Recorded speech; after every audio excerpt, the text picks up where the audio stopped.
México bárbaro, del autor John Kenneth Turner.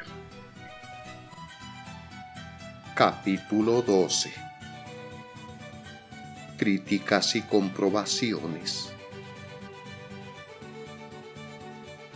Los primeros 5 capítulos de este trabajo, los cuales un poco más reducidos se publicaron en serie en The American Magazine en el otoño de 1909, despertaron una ola de comentarios lo mismo en los Estados Unidos que en México. Llegó una lluvia de cartas dirigidas tanto a la revista citada como a mí, en muchas de las cuales se dijo que los firmantes habían presenciado situaciones similares a las que yo había descrito. Por otra parte, en muchas se declaró con franqueza que yo era un mentiroso y un calumniador, afirmando en diversas formas que en México no existía nada semejante a la esclavitud o al peonaje y que si acaso existía, de todos modos era la única forma práctica de civilizar a México. Que los trabajadores de ese país eran los más felices y afortunados en toda la tierra, y que el presidente Díaz era el gobernante más benigno de la época. Que una búsqueda paciente pondría al descubierto ejemplos de barbarie, aun en los Estados Unidos, y que mejor sería limpiar primero nuestra casa. Que había $900 millones de capital norteamericanos invertidos en México, y así sucesivamente. Es verdad, lo más notable de esta discusión fue la forma precipitada en que ciertas revistas, periódicos, editores y personas particulares de los Estados Unidos corrieron a la defensa del presidente Díaz. Es evidente que estos individuos actuaron sobre la base de que la acusación de que hay esclavitud en los dominios del presidente Díaz era una deshonra para el régimen de este, como lo es en efecto. De aquí que procedieran a denunciarme en los términos más violentos, por una parte, y a soltar una corriente de adulación literaria sobre el presidente Díaz por la otra. Creo que se necesitaría un larguísimo tren de carga para transportar toda la literatura de adulación que los amigos de Díaz han hecho circular en los Estados Unidos en los 6 meses siguientes y a la primera aparición de mis artículos en los periódicos. La lectura de ellos y de esa literatura conducirían a cualquiera, de modo inevitable, a la conclusión de que alguien desfigurara la verdad en forma deliberada. ¿Quién lo hacía? ¿Quién? ¿Y por qué? Como tanto el quién como el por qué son parte de esta historia, se me perdonará que me detenga durante algunas páginas para contestar primero a la pregunta ¿quién? Sería para mí un placer presentar algunos centenares de cartas que en conjunto corroboren repetidas veces los detalles esenciales de mi relato sobre la esclavitud mexicana. Pero si así lo hiciera quedaría poco espacio para otras cosas. Solo puedo decir que en la mayoría de los casos los firmantes aseguran haber pasado varios años en México, que las cartas no fueron solicitadas, que quienes las escribieron no fueron pagados por nadie y que en muchos casos ponían en peligro sus propios intereses. Si yo soy mentiroso, todas estas personas deben serlo también, lo cual dudo que alguien pudiera creer después de haber leído esas cartas. Pero no voy a publicarlas y no pido al lector que las considere en mi favor. Sin embargo, algunas de ellas, como muestra, en cantidad suficiente para convencer, pueden verse en los números de noviembre, diciembre y enero de The American Magazine. Pasaré también por alto los testimonios publicados de otros escritores, investigadores bien conocidos que han comprobado mi relato con más o menos detalles. Por ejemplo, la narración de la esclavitud en las plantaciones de hule, propiedad de norteamericanos escrita por Herman Whitaker o impresa en The American Magazine de febrero de 1910.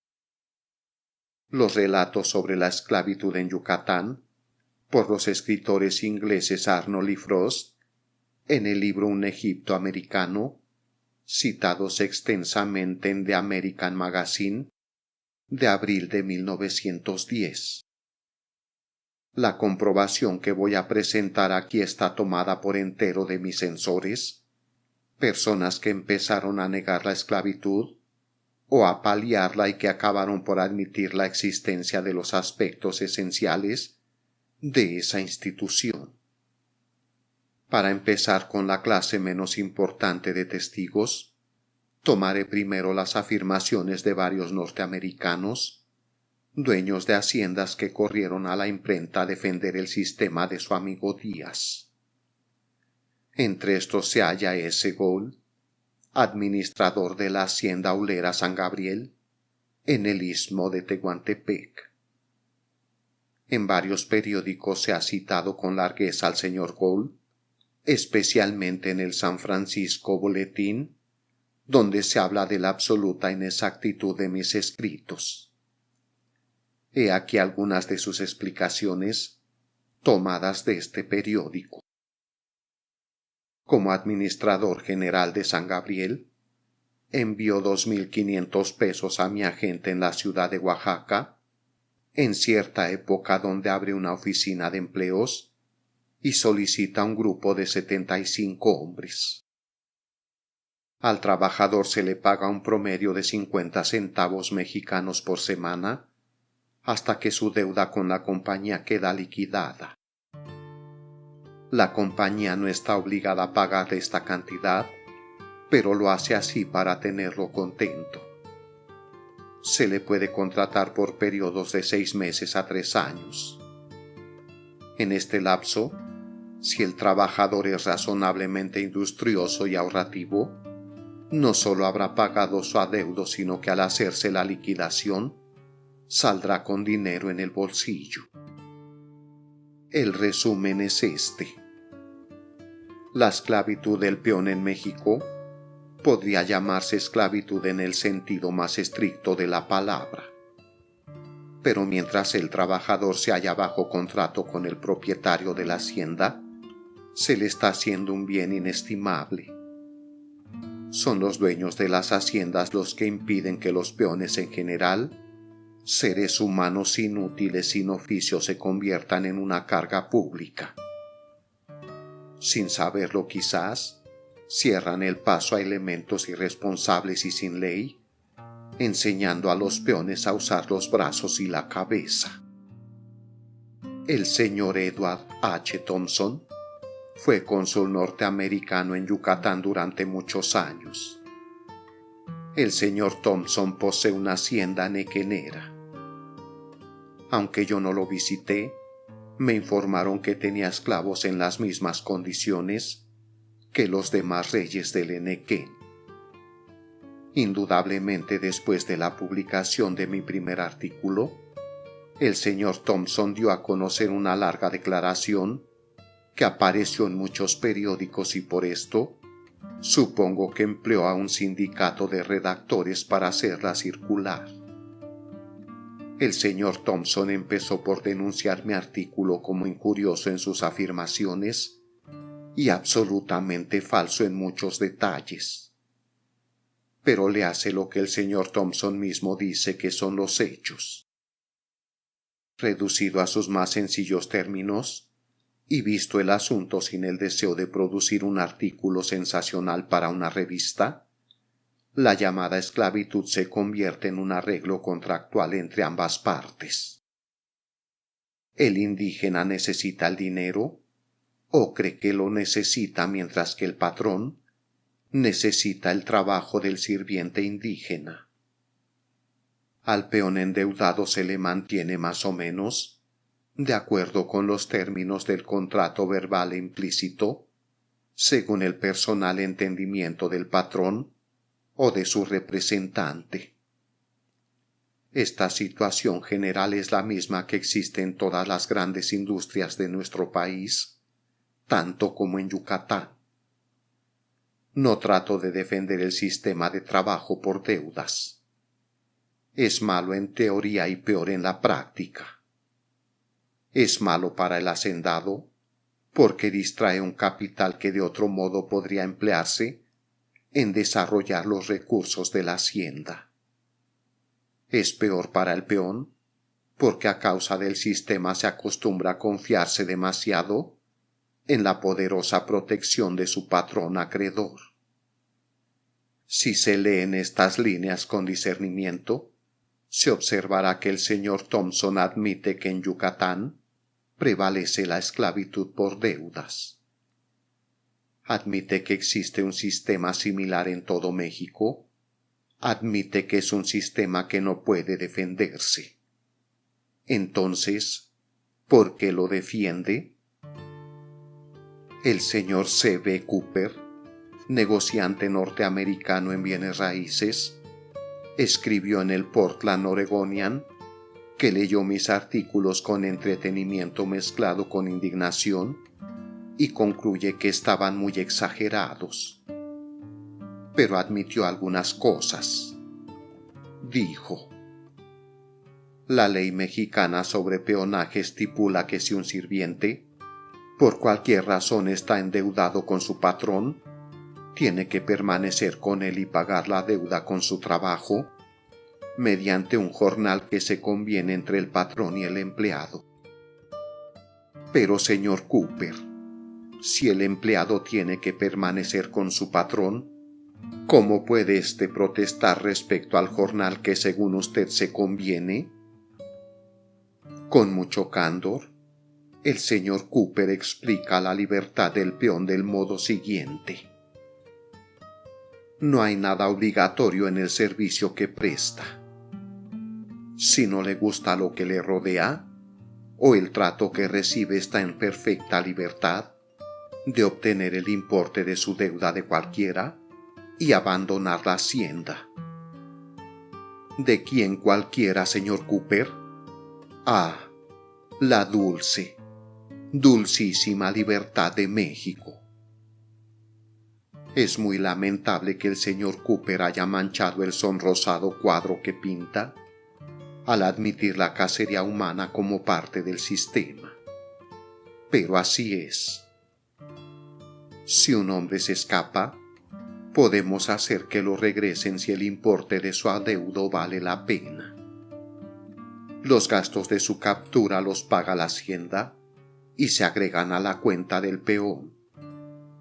Esto no obstante, Cooper declara al final: los peones son perfectamente libres de ir y venir como quieran, con la única restricción legal de que no estafen a nadie el dinero que se les ha anticipado de buena fe. El señor Cooper tenía tan buena opinión de su defensa del sistema de Díaz que él mismo o algún otro llegó a gastar dinero en imprimirla en forma de folleto y hacerla circular por todo el país. Hubo otros folletistas, además del señor Cooper, que se apresuraron a defender a México. Uno de ellos fue el señor E.S. Smith, en Tippecanoe, Iowa, el hombre que telegrafió al presidente Taft, suplicándole que negase a The American Magazine el uso del correo antes que mi primer artículo entrara en prensa. El señor Smith escribió la verdad acerca de México en The Banker's Magazine y con el mismo contenido se hizo un folleto. El señor Smith llegó a tales extravagancias al negar las imperfecciones de las instituciones mexicanas y fue tan brillante en sus descripciones del ideal del gobierno de México que uno de los más calurosos defensores de este gobierno, The Mexican Herald, sintió repugnancia al conocer esta producción y publicó un largo editorial en el que rogaba que se librase a México de amigos tales como el señor Smith. El señor Guillermo Hall, Otro norteamericano interesado en propiedades mexicanas considera mis artículos como una gran injusticia, puesto que como el pobre mexicano no sabe de libertad, éste debe encontrarse perfectamente bien como esclavo. El Citizen de Tucson, Arizona, transcribió el texto del señor Hall como sigue. La fría realidad en tinta negra podría parecer absurda a los norteamericanos, cuya educación y medio ambiente son tan distintos. En las tierras bajas a lo largo de la frontera, por ejemplo, el llamado peón no tiene concepto de la libertad que nosotros disfrutamos en Norteamérica. No sabe en absoluto lo que significa. Allí los propietarios se ven obligados por la fuerza de las circunstancias a mantener por ahora cierta clase de feudalismo sobre el peón. El señor Dwight E. Woolbridge, hacendado y escritor, escribió largamente en defensa de la esclavitud en el Mining Board, órgano de la American Mine Owners Organization, organización norteamericana de propietarios de minas. He aquí algunos párrafos. Sin duda hay brutalidades y salvajismo en México. Se cometen allí ultrajes, tanto con los prisioneros que se sacan de las cárceles para llevarlos a las haciendas, como con los yaquis. Yo he invertido en una gran hacienda del sur de México, donde tenemos unos 300 trabajadores yaquis. Por toda la región yaqui, he visto cosas como las descritas en la revista. He pasado junto a cadáveres colgados de los árboles, a veces mutilados.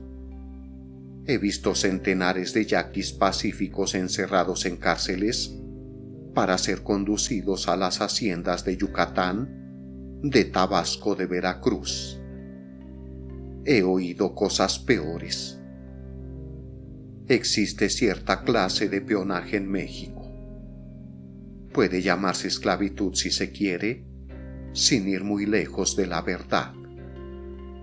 De hecho, es ilegal y no se pueden sostener ante los tribunales los contratos hechos bajo ese sistema. El esclavo es esclavo mientras paga su deuda con trabajo. Desde luego, ninguno de los defensores de México admite todas mis afirmaciones, y es natural que traten de disminuir los horrores del sistema esclavista. De otro modo no podrían defenderlo. Pero puede verse que uno admite una cosa y otro otra, hasta que confiesan que es verdad toda la historia. Entre los publicistas norteamericanos que salieron en defensa de Díaz, se halló el señor William Randolph Hearst.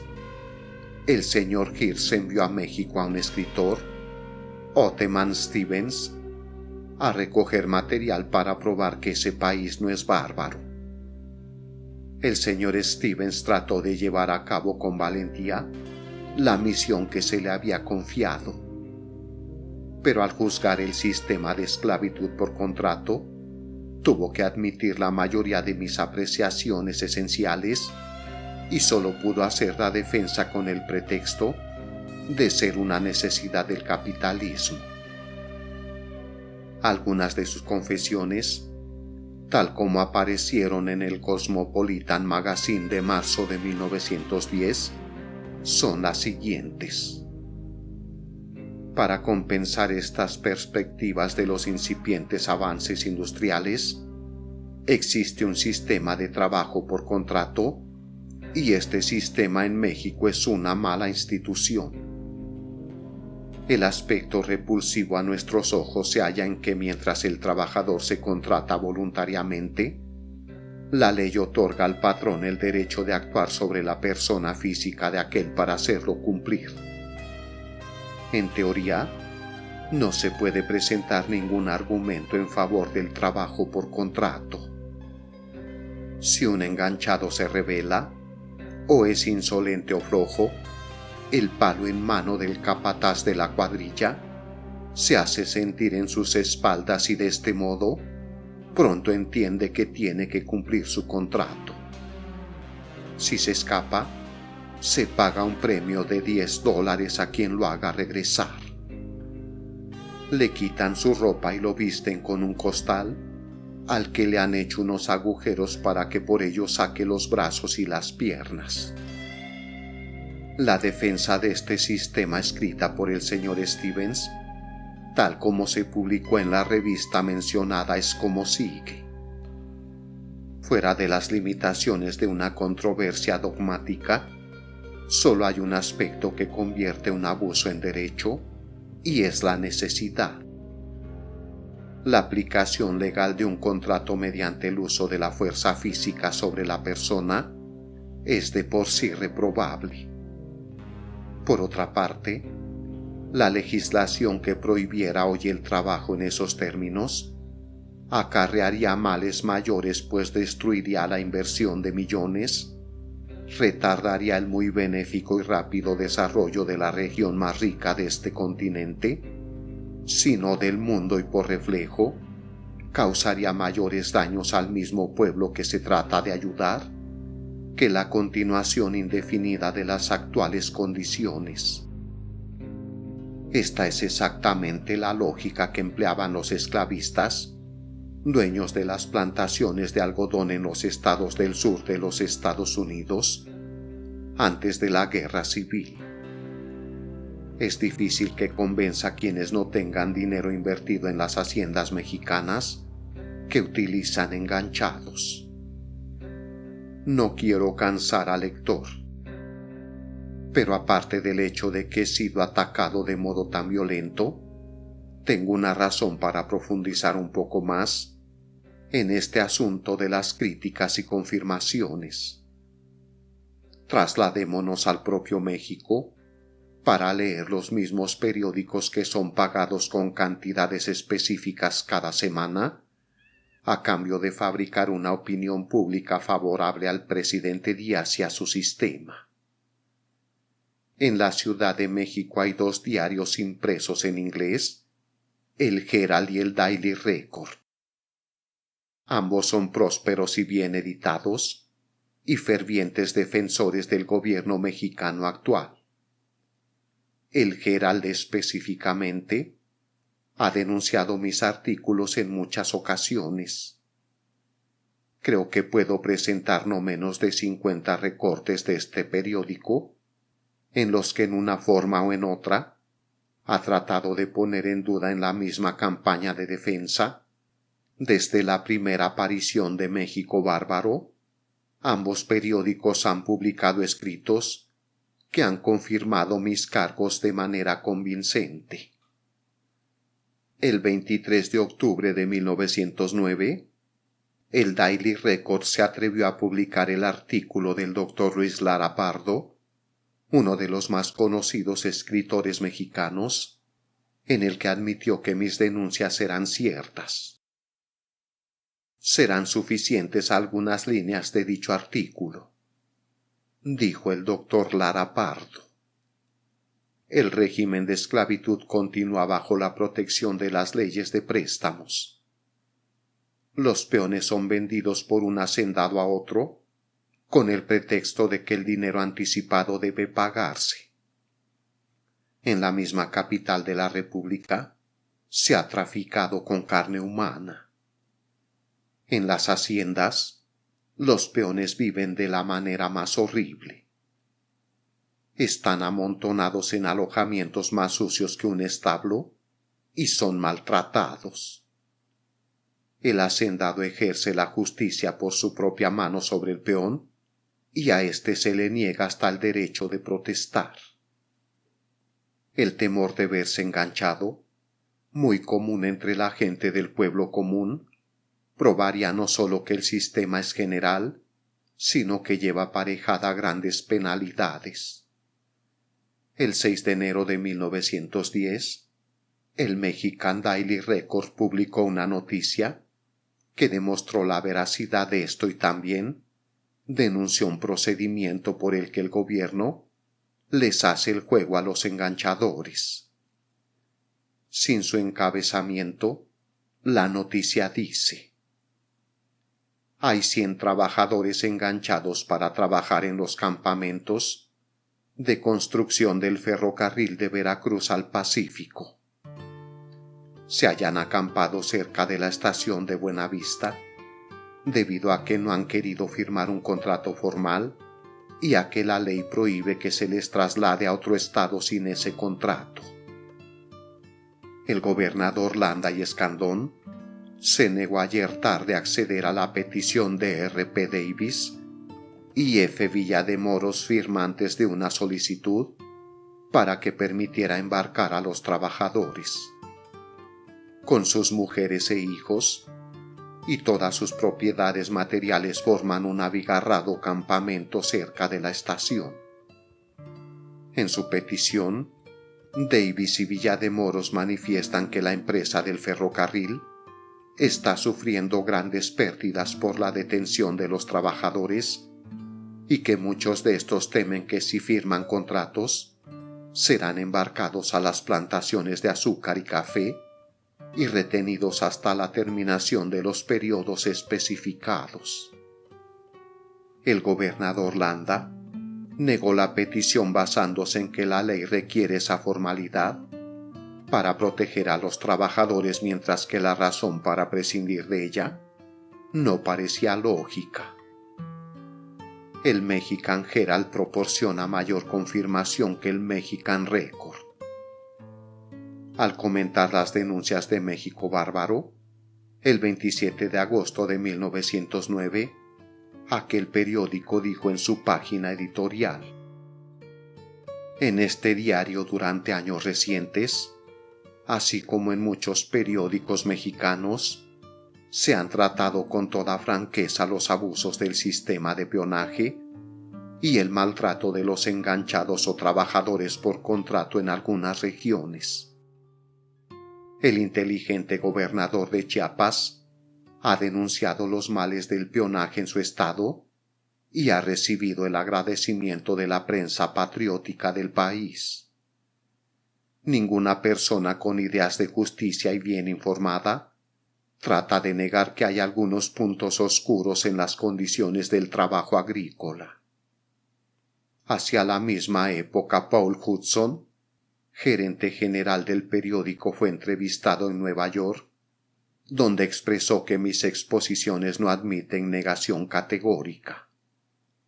Y en el Mexican Herald del 9 de mayo de 1910, J. Torrey Cunner, al escribir un elogio del general Díaz, dijo no obstante: se sabe sin duda que existe esclavitud en México, y así se entiende generalmente.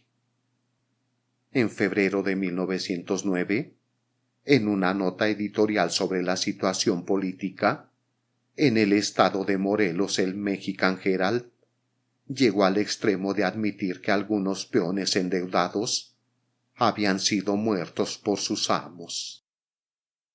Para citarlo con exactitud, transcribo: es innegable que los administradores de las haciendas son a veces severos. Cuando se enojan, abusan de los peones y hasta los maltratan físicamente. En algunos casos, en tiempos no muy lejanos, hasta han privado de la vida a trabajadores indígenas que los han irritado. Pero a pesar de ello, los homicidas han quedado por completo libres.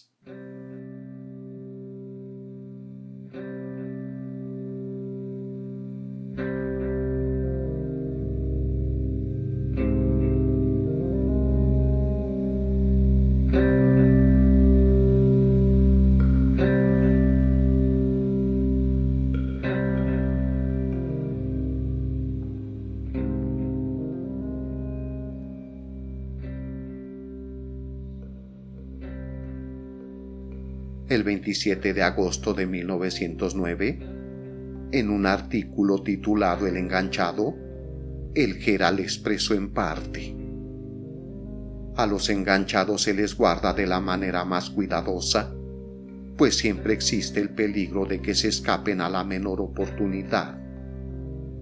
Con frecuencia los cabos son crueles en el trato, lo cual debe condenarse.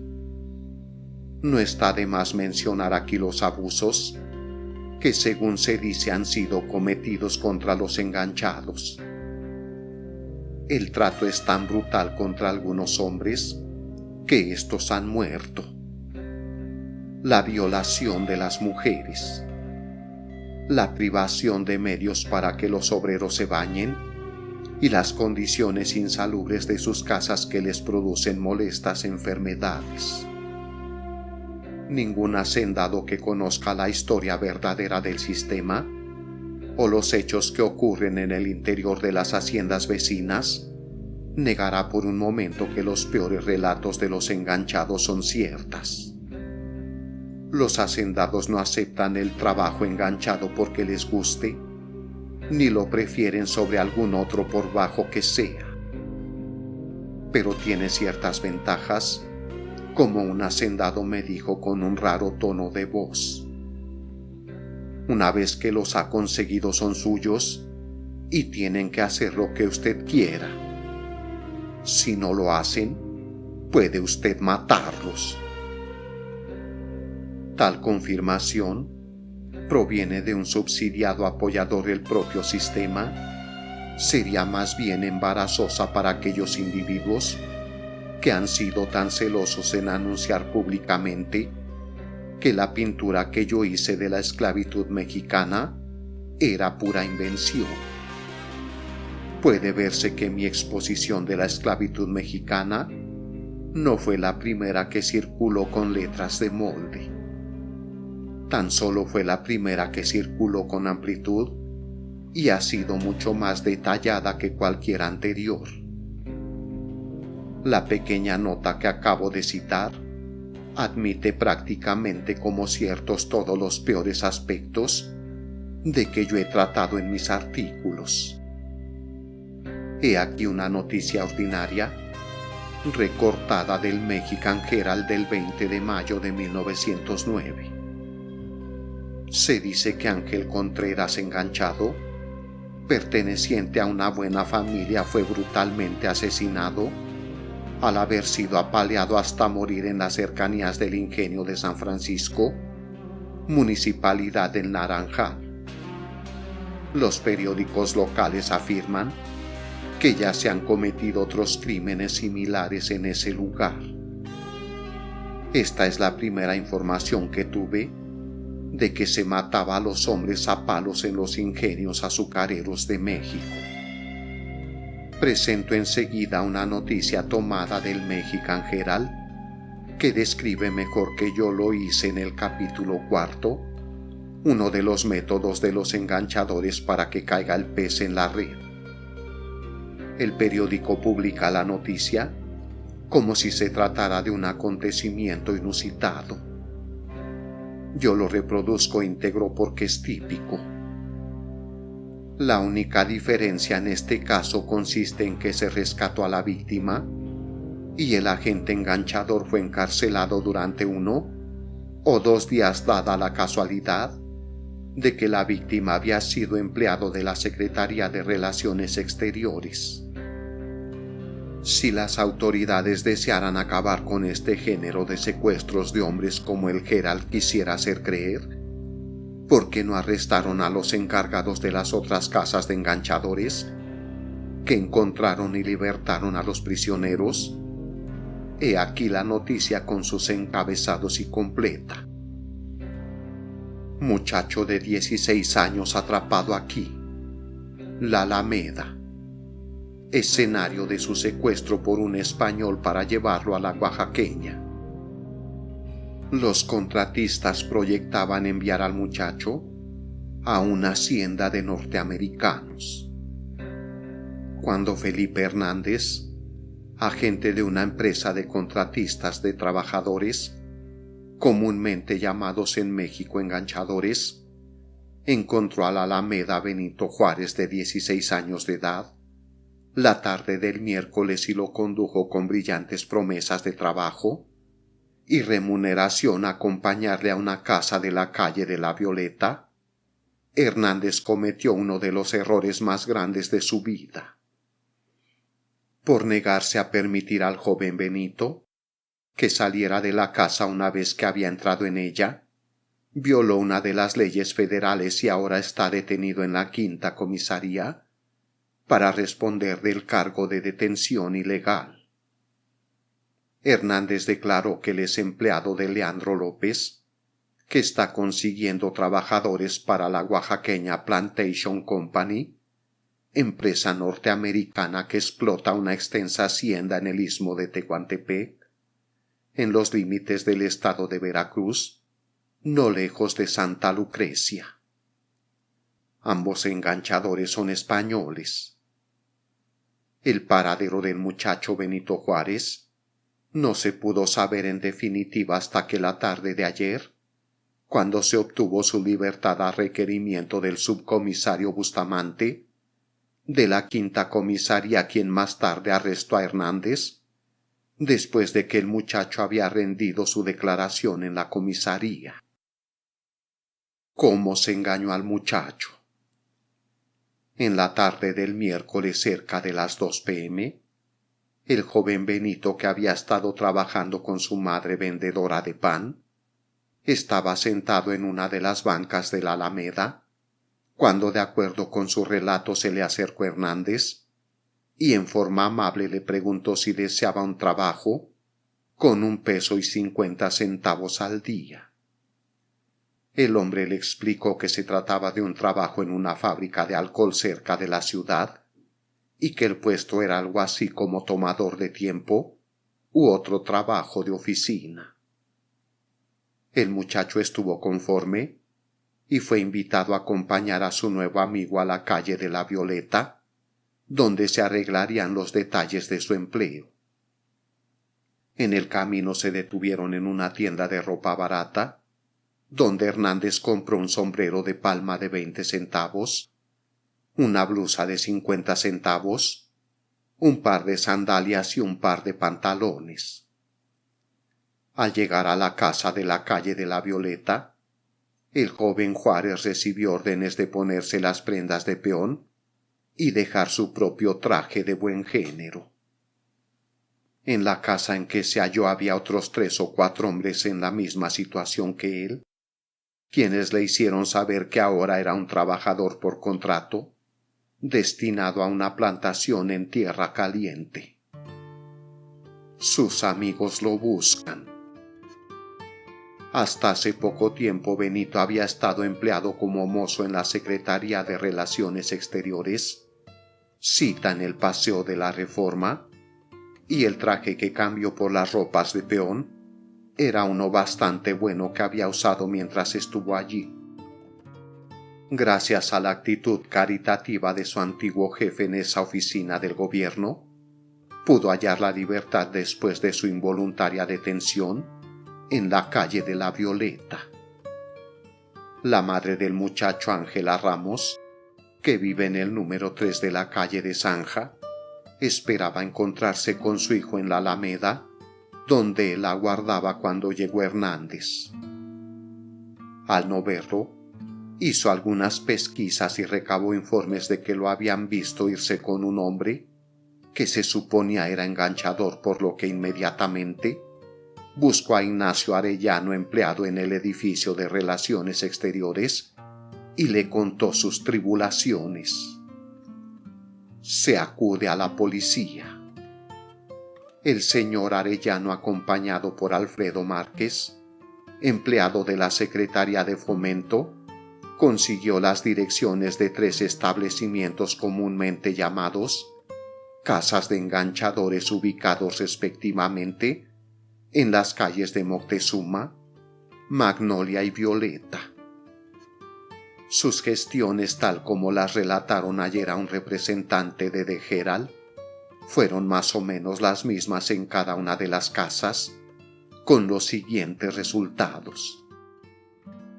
En cada una de las oficinas de los contratistas de trabajadores, donde se presentaron, se les negó la entrada, y les dijeron que no tenían en su poder al muchacho en cuestión. En las 3 afirmaron que nunca contrataban a menores de edad. Puesto que sus esfuerzos eran inútiles, Arellano y Márquez llevaron el asunto a la 5ª comisaría, donde explicaron el caso al subcomisario Bustamante, quien destacó a un oficial y a 2 policías secretos para que fueran a esos lugares con órdenes de efectuar un registro cuidadoso. Registro de la casa. No encontraron especial resistencia para entrar en las casas de Moctezuma y Magnolia. En la primera había como 12 hombres que habían firmado contratos para salir de la ciudad a trabajar en las haciendas, y en la segunda había unos 24. Se dice que estos hombres reclamaron porque se les negaba el permiso de salir del lugar donde estaban alojados mientras esperaban su traslado a su destino definitivo. Sin embargo, en la calle de la Violeta el portero se negó al principio a admitir a los funcionarios y solo obedeció cuando se amenazó con arrestar a todas las personas que hubiera en la casa, en la cual encontraron al joven Juárez, al que llevaron a la 5ª comisaría para tomarle declaración. Tan pronto como se levantó el acta, se ordenó la detención de Hernández, y una vez que fue identificado por el muchacho, se puso a éste en libertad. El relato del muchacho. Anoche, al contar su aventura, el joven Juárez describió el encuentro en la Alameda y el cambio de ropa, y continuó: después de haber llegado a la casa, me enteré por uno de los hombres que estaban allí de que me habían enganchado, al prometerme un peso con 50 centavos como tomador de tiempo en una fábrica de alcohol, y cuando le pregunté al sujeto que me había traído si sus promesas eran ciertas, me contestó que claro que no lo eran, y que yo iba a trabajar como peón en la hacienda La Oaxaqueña por 50 centavos al día. Entonces le pedí que me dejara salir, pues yo no quería hacer ese trabajo. Pero no me lo permitió, diciéndome que le debía 5 pesos por la ropa que me había dado.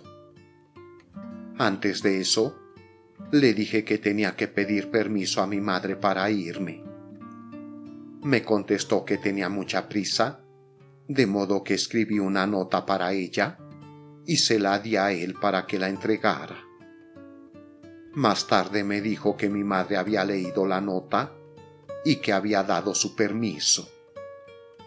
Pero he averiguado después que ella no recibió tal nota y que en ese tiempo me andaba buscando.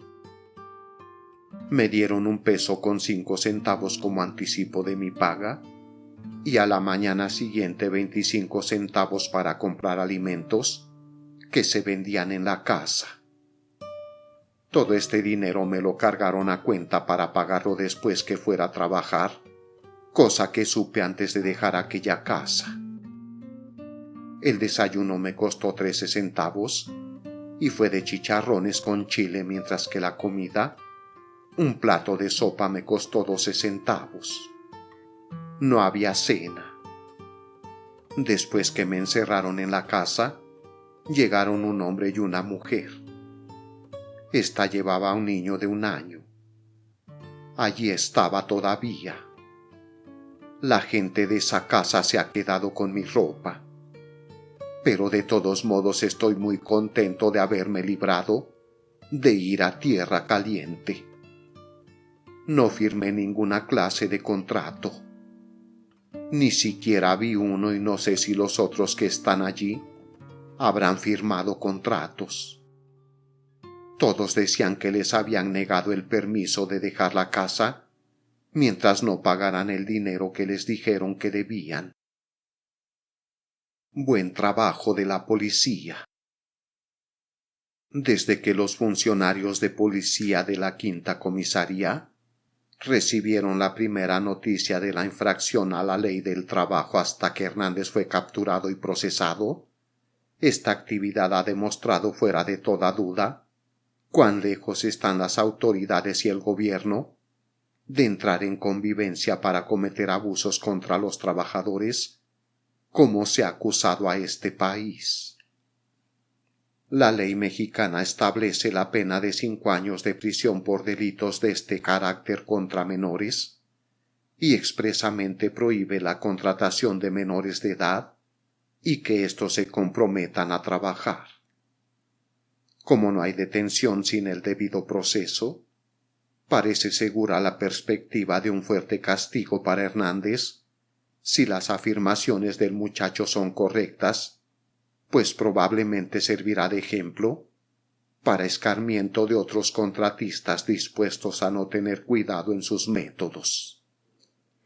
Dudo de poder encontrar mejor modo de determinar este capítulo que el de citar informes oficiales del gobierno de los Estados Unidos. Aunque los siguientes párrafos se hayan escrito a sangre fría, las afirmaciones que contienen son no obstante confirmatorias en exceso. Están tomados del Boletín número 38 del Departamento del Trabajo de los Estados Unidos, publicado en enero de 1902. Me hubiera gustado hacer una cita más extensa, pero solo tomo los siguientes párrafos de las páginas 42, 43 y 44. En muchos estados mexicanos donde se cultivan productos tropicales, los indígenas residentes trabajan bajo un contrato que es obligatorio para ellos debido a que se hallan en deuda con el hacendado. El sistema de trabajo forzado se lleva hasta sus lógicas consecuencias en las haciendas henequeneras de Yucatán. Allí en todas las grandes haciendas se encuentran un grupo de peones llamados criados o sirvientes que viven en ellas con sus familias. En muchos casos han nacido allí. Estos criados están ligados a la tierra por deudas, pues aunque un mero contrato para prestar ciertos servicios no impone una ocupación específica, en Yucatán se sostiene que si se ha hecho un pago anticipado, se puede exigir el reembolso del dinero o en su defecto la realización de un trabajo específico. El sistema de trabajo forzado por deudas parece funcionar en Yucatán a satisfacción del hacendado. El peón está obligado a trabajar a menos que pueda liquidar su deuda, la cual se halla en aumento constante. Cualquier intento de huida o evasión es castigado penalmente. El peón rara vez o nunca consigue su independencia. El traspaso de un trabajador de un patrón a otro se efectúa solo mediante el pago del importe de la deuda contraída que el nuevo patrón hace al anterior. Así el sistema parece esclavitud, no solo por la obligación bajo la cual trabaja el peón, sino por el gran gasto inicial del hacendado como primera inversión en mano de obra. En el estado de Tabasco, las condiciones del trabajo forzado son algo diferente y se agrava demasiado la dificultad del problema de mano de obra, especialmente desde el punto de vista del hacendado. En Tabasco, la ley no permite aplicar el mismo remedio que en Yucatán, es decir, la exigencia del cumplimiento específico de un contrato por cuenta del cual se ha hecho un pago anticipado. Pero este inconveniente es más aparente que real, pues la autoridad gubernativa está en manos de la clase propietaria de las tierras y la obligación de los peones contratados de trabajar para los hacendados se hace cumplir en la realidad. Es necesario preguntar de nuevo: ¿quién ha distorsionado la verdad? ¿Yo o los otros? ¿Hay esclavitud en México y está extendida? ¿Se compran y se venden los hombres como si fueran mulas? ¿Son encerrados por las noches y cazados cuando tratan de escapar? ¿Se les deja morir de hambre? ¿Se les azota y se les mata? Con toda seguridad que estas preguntas han sido contestadas, a entera satisfacción de cualquier lector honrado. Pero todavía no he respondido a esta otra pregunta. ¿Por qué hay tantos norteamericanos tan interesados en desfigurar la verdad acerca de México?